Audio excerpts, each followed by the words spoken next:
Ya ayyuhan nabi sakumaha kamari ayat ieu diturunkan perihal Sayyidina Abbas ibni Abdul Muttalib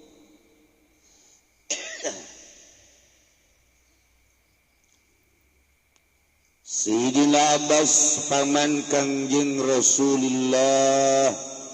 sallallahu alaihi wasallam salah sahiji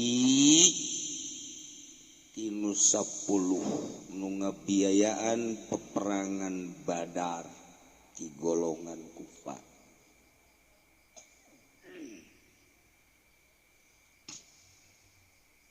Kena lancar kali.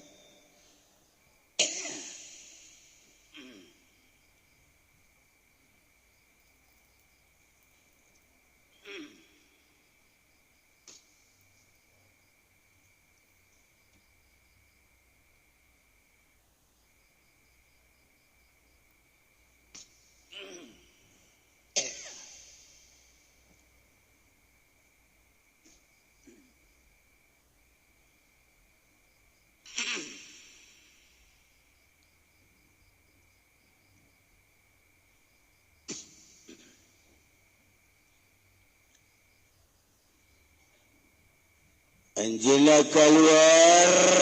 di Mekah beserta rombongan-rombongan menuju Badar. Nyana keluar di Mekah menuju Badar membawa 20 uga ina emas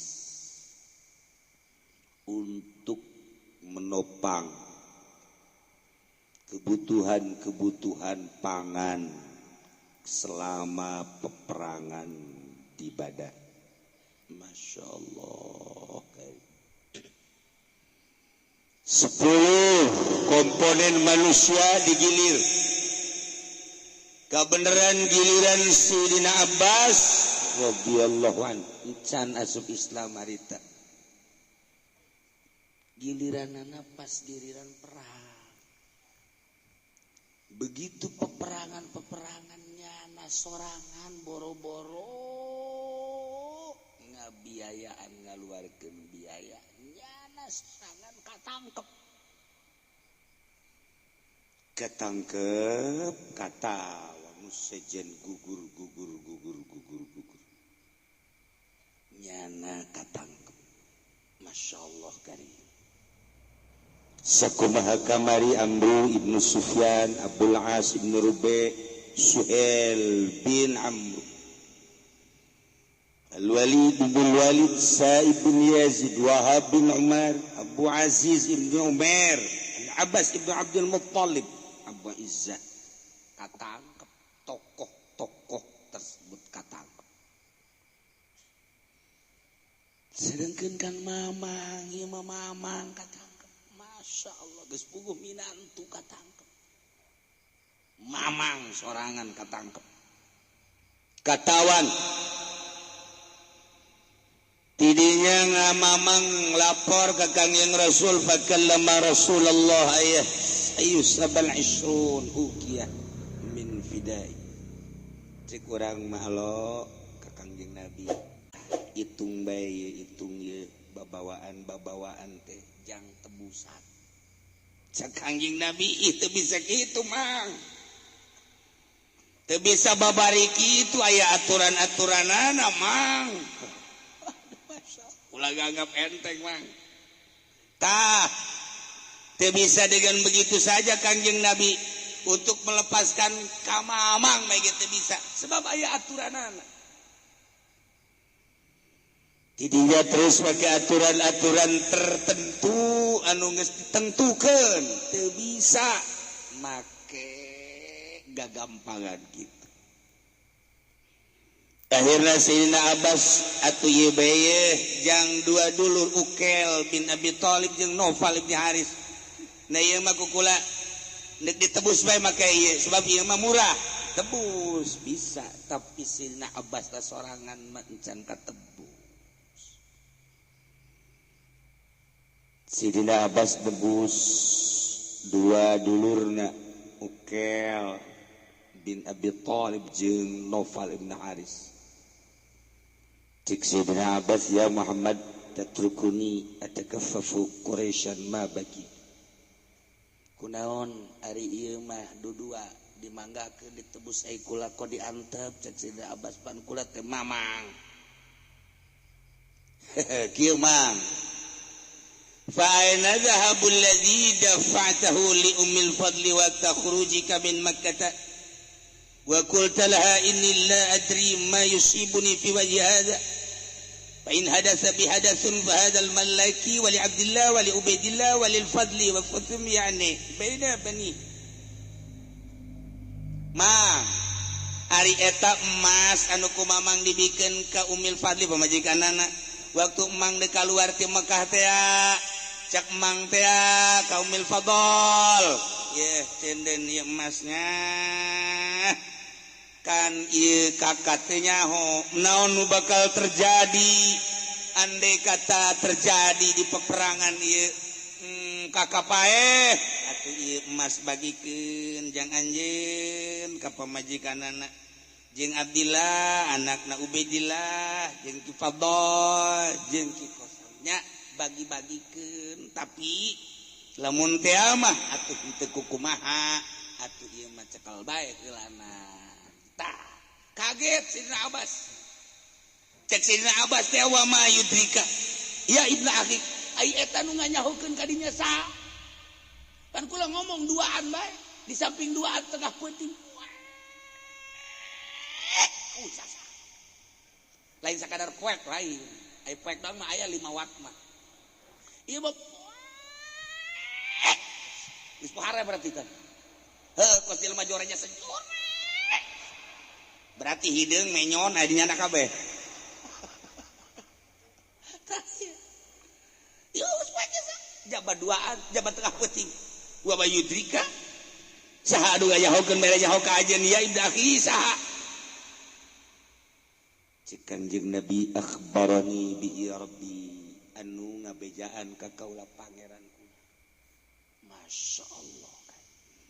cik Sidina Abbas ana asyhadu annaka shadiqun wa asyhadu an la ilaha illallah wa annaka abduhu wa rasuluh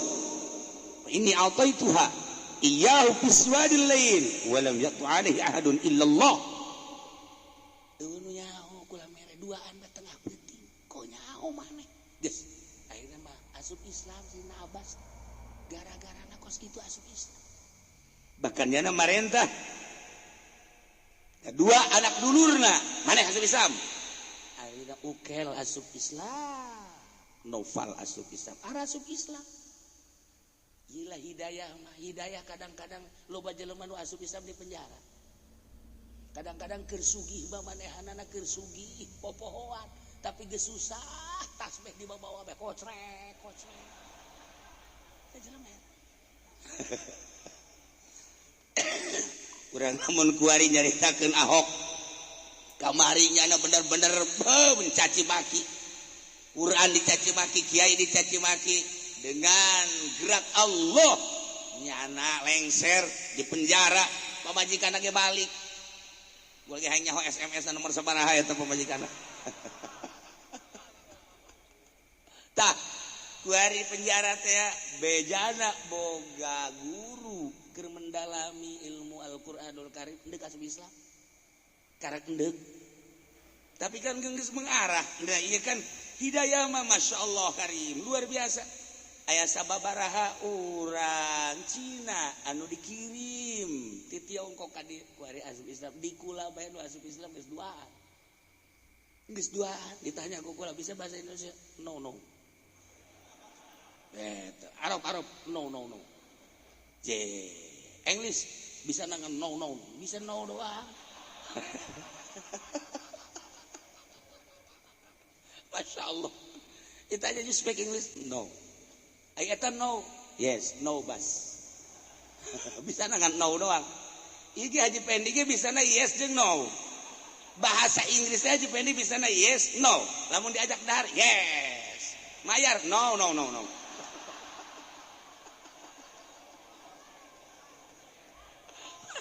boga babaturan teh kos kitu jasa. Inggris teh dua bae yes no. Lapar yes. Makan okay yes. Mayar no.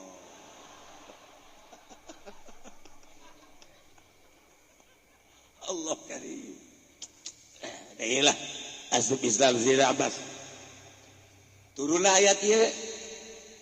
Ya ayyuhan nabi wahai eling nabi kul ucapkeun ku anjeun liman katawanan-tawanan fi aidikum nu aya di tangan anjeun Muhammad minal asayane tawanan-tawanan iya lamillahu fi qulubikum khaira mun unigaen Gusti Allah di jero hate arajeun kabeh teh aya kabagusan yakni iman jeung ikhlas yutikum khairam mimma ukhidha minkum bakal dibere ku Gusti Allah leuwih bagus tibatan tebusan anu dicokot ti aranjeun kabeh mahal tebusanana Sidina Abbas lantaran di jero hatena aya iman jeung ikhlas sok bikeun tebus tetapi bakal dibere ku Gusti Allah leuwih tibatan eta coba ge ternyata Sidina Abbas masyaallah karim begitu ditebus kunci Baitullah aya dingan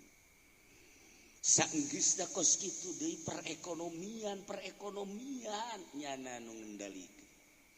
nu mantak cek manehanana kula lamun nafakuran ayat ya'lamillahu fi qulubikum khairan yu'tikum khairan mimma ukhidha minkum karasa luar biasa wa yaghfir lakum jeung Allah ngahampura ka aranjeun kabeh karasa pangampura Allah wallahu ghafurur rahim Gusti Allah maha ghafur maha ampuratur maha rahim nu mantak cek kangjeng Nabi Da'iful fida'a ala lebas wa kallifu ibda akhi tekangjeng Nabi dha'ifu tikalkeun tebusan mamang kula nu ngaran Abbas poho ditikal luar biasa tetapi Allah janji ya'lamillahu fi qulubikum khairan yu'tikum khairan mimma ukhidha minkum karas aku Sidina Abbas bener-bener eta teh sakadar eta teh tebusan dalam rangka perang urang kuari sok gerage asal iman jeung ikhlas urang boga duit aya kebutuhan di lembur urang masjid naon hiji semen bangsa 10 toronton naon deui eta bae semen 10 toronton aju naon deui ieu bae ieu cereknya naon ngaranna ieu naon keramik sabaran ya bangsa kula ngabangunna teh ngabangunna cenah 50 kali 50 tapi hayang make marmer tenang tah beunang heulana dia tanya cekal ku maneh 2 miliar alhamdulillahirabbil alamin tuh rasakeun ge engke bakal dagang nyana aya bae teh jalan eta cerita gede jadi tadi wajib ini ulah ieu keur ngabangun masjid naon nu dibutuhkeun lah ieu mah ngan sakadar ieu doang ieu naon karang-karangna jang molester na pasir lah ulah loba-loba 2 behelanan 2 truk tah engke kita laku bae tah dagang karungna teh dibere laku Gusti Allah dibere laku lain amin atuh praktekeun Gusti ya insyaallah karasa ge yutikum khairam mimma ukhidha minkum bakal dibere ku Gusti Allah leuwih tibatan anu dibikeun ka batur je tibatan dibikeun ka keramik lah keramik gorengan kamari teh 5 juta keuntunganna bisa 50 juta ya Allah ya Rabbi tapi lamun kieu mah maji ieu jang molester ieu 2 engkel ngeunah bae aing usaha aing capek sia mentaan ka aing Indonesia nu endek transaksi ge nu endek geus jadi ngabatalkeun ditelepon baje ya itu karung yang 2 enggak jadi ya kenapa enggak lah pokoknya enggak aja deuk kunaon tuh nu nawar ngan dikieu-kieu doang ieu karung naon aja kan endek jadi teh teu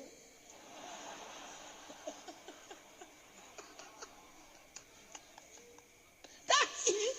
sok kira ge urang boga loyal di jero hate urang masjid loyal majelis taklim pondok pesantren fakir miskin nu butuh-butuh komo tak ka santri mah sia bangun ngalamun bae di macan balik di ka pondok kurang emang ongkos mah aya ngan darurat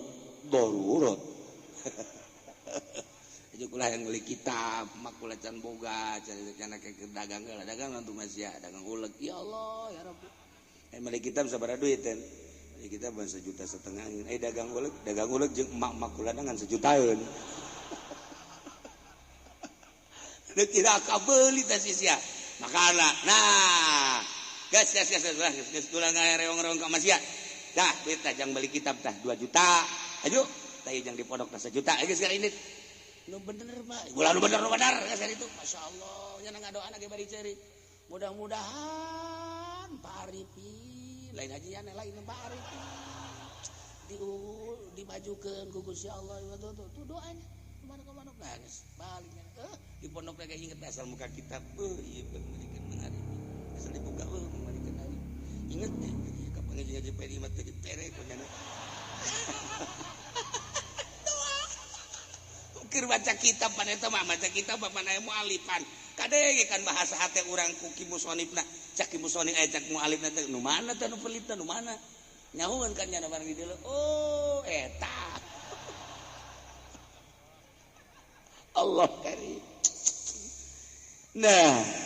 wa yuridu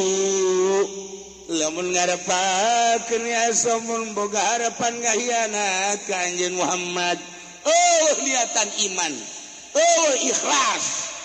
bener-bener menganiaya ka Kangjeng Nabi lamun urang ningali kuari penganiayaan baheula zaman PKI peraniayaan terhadap kiai baheula zaman Kangjeng Nabi dianiaya temen Kangjeng Nabi keur sujud di tendenan handalam jeroan onta bahkan ditajongan kan Kangjeng Nabi lamun bisa terjadilah di zaman komunis kuari kembali deui du dipek-prekan naudzubillah min dzalik summa a'udzubillah min dzalik mudah-mudahan disaralamatkeun ku Gusti Allah Subhanahu wa taala nah wa yuridu lamun boga harapan ieu para tawanan ngahianat ka anjeun Muhammad dengan ucapan-ucapan nu jelas ucapan-ucapan nu janggal faqad khalullah berarti telah mengkhianati Allah bisa memeh ieu samemeh perang Badar emang geus mengkhianat ka Gusti Allah jeung ka para mukminin ka Kangjeng Nabi atuh geus dilanjutkeun ku nya kahianatan nyana nu matak merangan Kangjeng Nabi nu matak merangan mukminin ge nyana geus mengkhianati Allah jeung Rasul Allah nah kam kada minhum ku Gusti Allah dikongangkeun para kafir di Badar dibunuh, ditawan, di dieu nya boga harapan untuk membalas. Wallahu alimun hakim. Allah Maha uningat terhadap makhluk-makhluk. Allah Maha bijaksana. Nu mantak segala rupa orang berangkat sesuaikan dengan syariat di jerona tempelkeun hakikat mun tayang ulah kasasaha iwal ti ka Gusti Allah Subhanahu wa taala. Kos gitulah. Selesai perang Badar aya setan keur kieu. Hamuriring setan. Kapanggih ku iblis raja setan. Hai prajurit. Kunaon maneh hamuriring? Naon kena pedang suku potong setan ge sukuan potong paroh jerina luar biasa coba ka dia nyana ingkeud-ingkeudan kali jahe obatan kumaha ngobatan anajak nyana obatna eueuh deui teangan jelema muslim at mukmin nu kiih bari nangtung tah obatna eta waktu jarane angahan jelema nangtung kabeneran aya supir jeung kenek nangtung deui bener ya serius sih orang Arab aya nu kieu bari nangtung eta ge hese hari teh hese deanganna baheula teh hese Kebenaran aya nu kafir terjadi nu munafik terjadi musyrik terjadi mukmin kiih bari nangtung mukmin kiih bari nangtung masyaallah nah akhirnya kapanginya nah diinti punya nah ieu mukmin kiih bari nangtung cokot punya diusapkeun harita kere cager mantak ente beusi aya supir kiih bari nangtung cokot eta balurkeun ka awak eta gering sia ka jeung moal ieu mah setan bah eta teh ngobatana cai kiih mukmin nu kiina bari nangtung eta teh bisa pakai obat setan masyaallah kali makanya ku hari nu ninggi kiih bari nangtung ku hari mah lama dikondisikeun kiih bari nangtung teh dikondisikeun bah di mana-mana ge kiih teh bari nangtung ya Allah ya Rabbi eta teh kalobaan obat setan.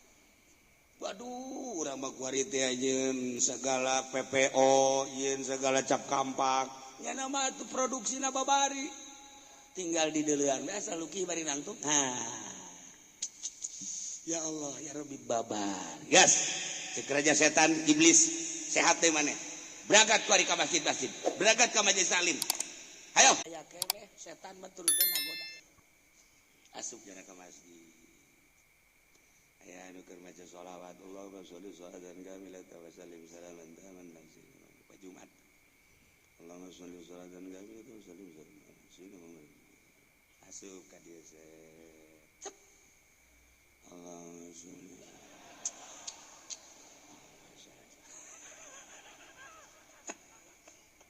aja bayar lentu mulai aya deui asup ka dieu Allahumma sholli sholatan kamilah asup ka dieu tapi teu daek tunduh bae Allahumma sholli sholatan kamilah wa sallim salaman tapi teu daek tunduh kuat amat ieu cek setan da mulai digoyangkeun hatena tak karung nu itu sabaraha jeung nu itu nu geus dipak sabaraha salila eta terus bae masyaallah tah arasup kadu keur sarolat tundek salat diuk terus keur salat terus bae jalan nah ieu mah keur memeh mah salat pa Jumat ana arasup ka setan teh dikepar arasup ka masjid nah begitu ngadenge nu azan Allahu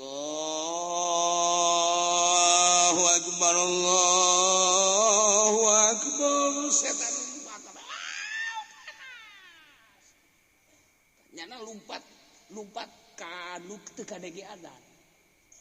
dah mana teu kadenge azan urusan barang nyana beung misalna lompat 100 meter masih kadenge kene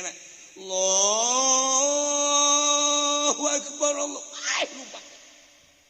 narangkarak banyana teu kuat dan jeung babaturan amun sakjana suara azan pohara tah aman di masjid aman tah moal tah urang ge ngadengekeun azan kan tentrem kali asyhadu la ilaha illallah setan lantara dan Muhammad Rasulullah seberang yang ngajawab saudara Muhammad Rasulullah setan eureun la ilaha illallah Allahumma rabb hadhihi setan datang di set mulai usolli karunggoni Allah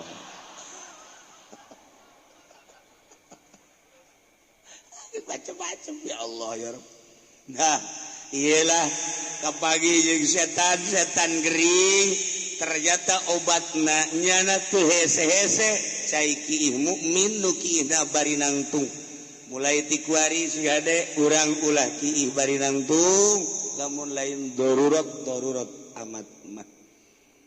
innal ladzina amanu wa hajaru wallahu a'lam